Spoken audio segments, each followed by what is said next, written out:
Welcome to another episode of BC Spirits. Of course, I'm your host, Sean Sewell. This week, I was contemplating, because I've done a lot of gin lately. No, not a lot of gin, sorry, a lot of whiskey. I've done rum. And I always realize that I don't usually do the regular spirits, like the gins and the vodkas and stuff. So I decided to do a gin project, I suppose. Luckily enough, this last couple of months I've been working with Fever Tree for a big Western Canada gin project. And so I have a copious amount of gins in my collection right now. And so I thought I'd touch on a few that I've collected. I think I've got about 150 gins right now, which is crazy. Think about it, we have 80 distilleries in the province, and about each one makes 1 to 4 gins, depending on the distillery. So just in this province, we're at 70 odd, I think, 72, 73. We're getting close to 80 distilleries, and so we have a ton of gin to get into. So this week I've done a pretty good spread, I think. Some new stuff that I haven't tried before, which is really, really cool. Yeah,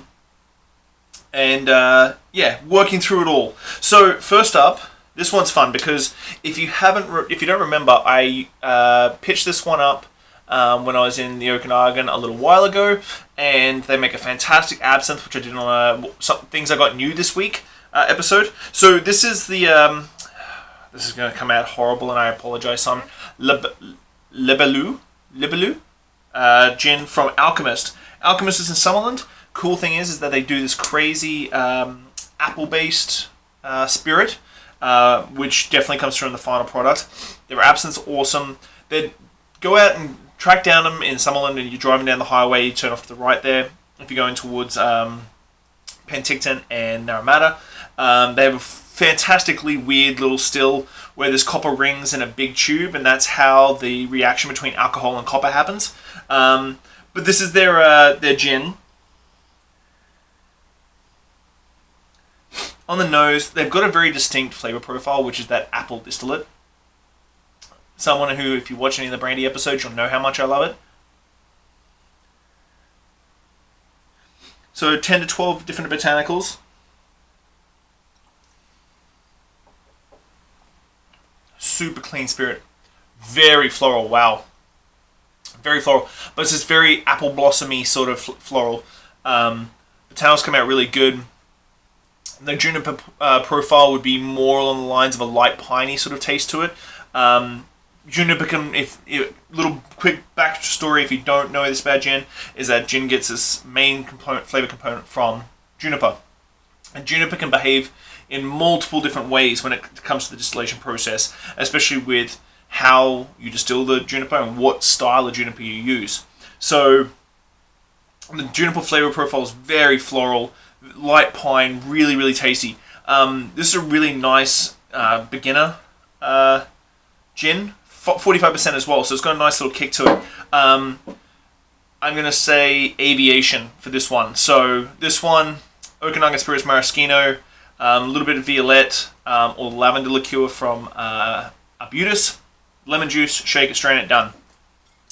Next up we have the very, very, almost, I would say famous now, the Sin Gin from Gillespies. The owner of Gillespies, Kelly, is an amazing female entrepreneur in BC. Been winning a whole bunch of accolades lately. Congratulations, Kelly. If you do actually watch this, I'm giving you a shout out.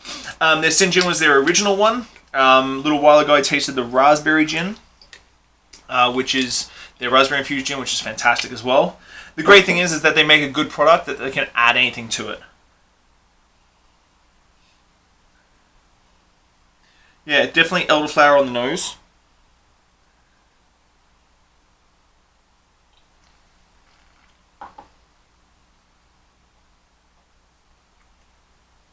Backbone of the grains is really, really nice, but not overpowering in the malty sense. Still a very clean spirit. It's got like a really nice softness, almost a vanilla-y taste to it. I'm not sure if that's the grain or if it's an ingredient. The juniper is a structured, like boxy juniper, if that makes any sense in your head. If you've ever heard any of my tasting notes, it's always melodic or like shapes. And it's a fantastically beefy gin for how elegant it comes off in the finish. But it's really soft on the palate. Like there's almost like a vanilla tone to it. That's a tasty gin. I would use this as your everyday gin. So use it as your gin and tonic gin. My favorite thing is the gimlets, which, speaking of gimlets, Frostbite's syrups, they make a wonderful lime cordial. Go find it, Frostbite's on Instagram. Go find their lime cordial. It is on point. So next up, now, I've tasted some stuff from these guys before.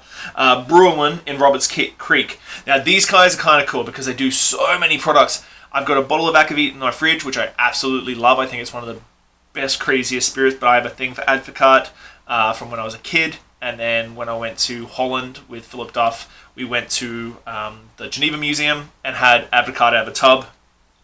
It's a whole different episode. But they do a fantastic... They do a whole bunch of different infusions and stuff. They're busy as hell up there. So their gin is a beautiful baseline one for them. Their vodka's great. They do a whole bunch of flavored vodkas, a whole bunch of flavored gins, different liqueurs. They've got a Pachuga, which I really want to try. Ooh. Licoricey, almost like cut pine on the nose.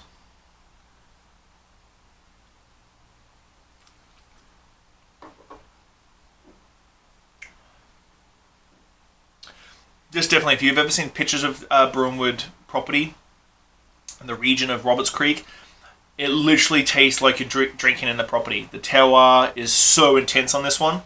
Like, it is a very, like, countryside, walking through a pine forest, sort of cut timber, sort of flavor profile, and it literally feels like you're walking up on a nice, cool autumn morning up into the distillery at Roberts Creek, and that just shows through.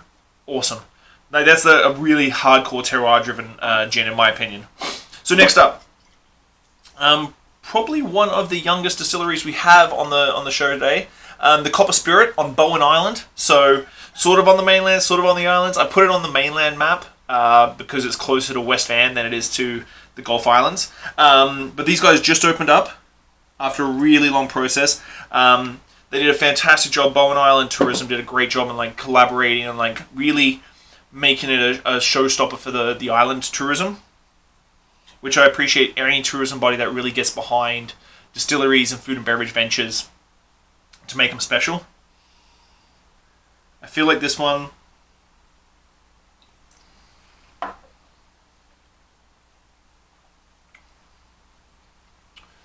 Ooh, sort of a cross between all three. Really soft on the palate, very harmonious. The juniper is still that piney cut pine. 42% alcohol. Packaging is fantastic. Soft. Finish is really tight, but you're getting a lot of herbaceous tones on there too. Much more of a herbal garden sort of tone to it than the three first ones. Really, really nice, like herb garden, springtime sort of feel to it. I've never been to Bowen Island, but when I go, I put $10 down, then I'm going to definitely smell and feel a lot of the flavors that are in this gin. I love BC gins because, even though I haven't done a lot of shows for it, the terroir-driven nature of BC gins really showcases in the stuff that, like, the next one we're tasting, Montis, from, got the label right, nope, there we go, Montis from Whistler. This is pretty much brand new as well. They haven't been around too long either. First distillery in Whistler. They're using botanicals from Whistler. These are all little things that when you're making your first gin, if you're a distiller out there, really look inwards around your area for ingredients, because I think it's going to showcase your distillery way more than if you just try and go, I'm going to make another Tanqueray. So, beautiful, another distillery. Whistler Tourism got really behind them, which is fantastic.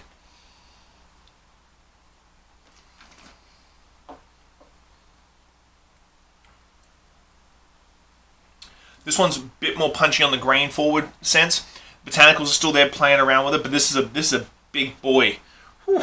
45% alcohol as well. I'm loving the fact that most of the alcohol contents we're tasting today is well over 40. Higher alcohol gives you better texture.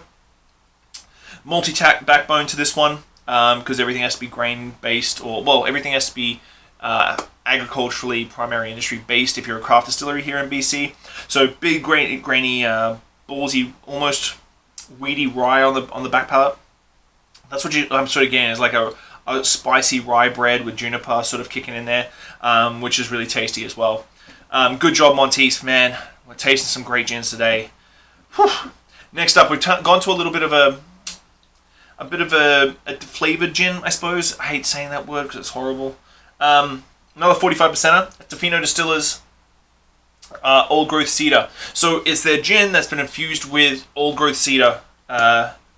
So I'm expecting this to be, again, terroir driven, as I've seen for all these gins today. I'm obviously going to have to do more gin episodes because I'm really blown away with just the spread of the gin flavor profiles, and then the sort of honing in on the terroir and the region that these gins are from has been on point. So Tofino Distillers, while I love them, they make great products. They don't believe in social media, which is a real pain in my ass in my line of work. But I hope they watch this video, whether it be YouTube or Facebook. But they have no Instagram. They have no Twitter.